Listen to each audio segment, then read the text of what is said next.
Hey everybody, this is Thomas, and I just wanted to record a short video with some debriefing information about our first assignment, the Slide Evaluation Memo. So in the video, I'm just going to start a little bit about talking about how to find your grades and feedback in Canvas, and then I'm going to just talk a little bit about memos and the concepts of slide design that I asked about in the memos, just to give you a little debrief. I won't necessarily record one of these videos for every single assignment, but I do find it's helpful, particularly in an online class, to do a little debrief when it's helpful. So what you'll see on screen here is you'll see grades for a test student. I am the test student, and the way I have Canvas set up right now is in what's called student view. So this is pretty much what your grades should look like when you look at Canvas.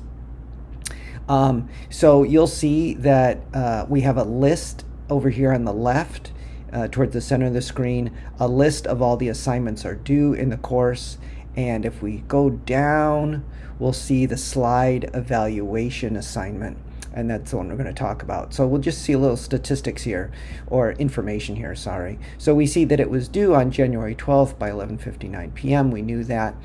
I submitted it on January 14th at 9:54 a.m., which was late. I just created this for this video, so I submitted my version late. So you see that's indicated there under its status.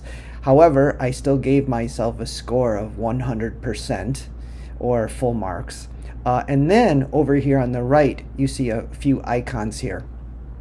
This first icon, the box with the check in it, is a stats indicator, but I don't use those primarily, so that you won't see anything there. Here though, you'll see an icon of a clipboard. If you click on that, you'll see that the rubric for the assignment pops up.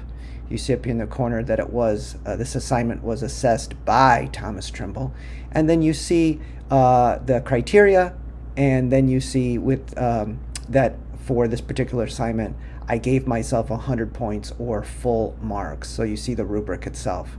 So that's by clicking on this list clipboard icon. You can then close the rubric.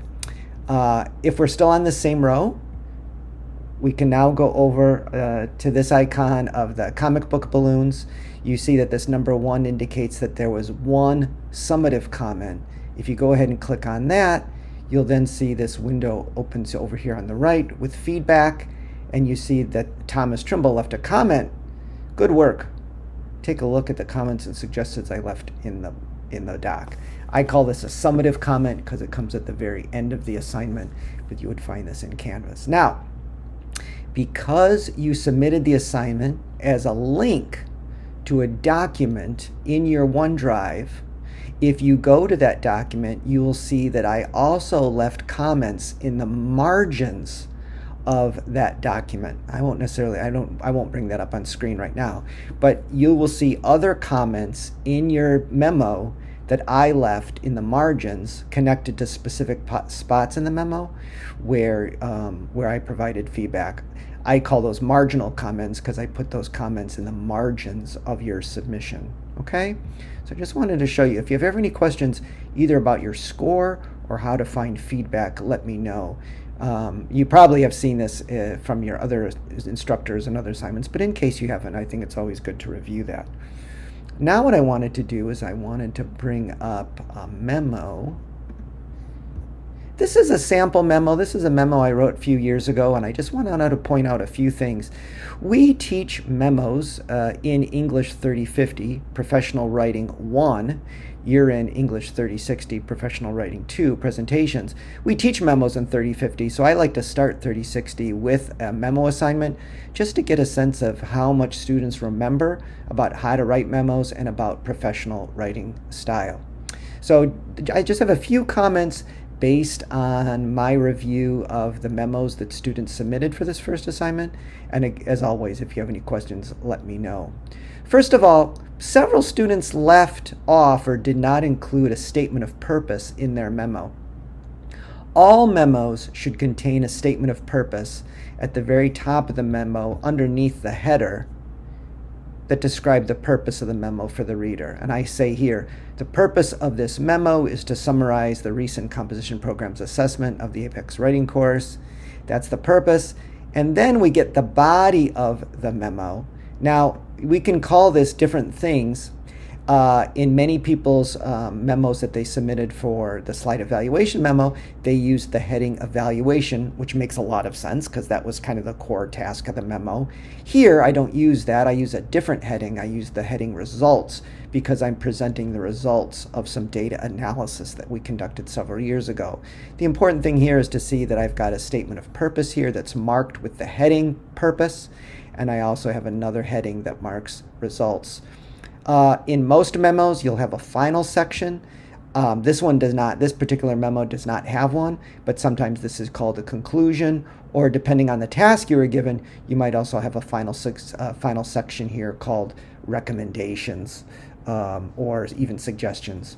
This final section doesn't have to be called conclusion, but it could be. Again, it depends on the nature of the task that you were given. We will talk more about the use of headings and how to format headings later in the semester, so we'll defer that issue for the moment. But we should be marking the major sections, or what we sometimes call the segments of the memo, with these headings. In this case, we have purpose, results, and conclusion. Just a couple things about the appearance of this document. Like most professional documents, we are single spacing, and we are not indenting paragraphs. Instead of indenting, we're including an extra return between paragraphs to create a little white space in the document and to separate paragraphs. I think that's all I want to say. Anyway, so we'll do more memos later in the semester to make sure that that skill. Oh, one other thing, just a reminder that organizations have different names for memos. Some organizations call this kind of short document memo. Other organizations call them one-pagers. Some organizations and company call these kind of short documents briefs. The name doesn't matter so much, but some of the basic structures and the basic elements are the same. So you may find when you start working that your organization has kind of their own special ways of writing memos. So what we try and do in English 3050 and 3060 is teach the basics, so that when you finally enter an organization, you'll be sort of in a good spot to kind of just figure out their modifications and to apply those with apply what you already know into that variation. But like I said, if you have any specific questions about your submission, feel free to let me know. But anyway, that's it.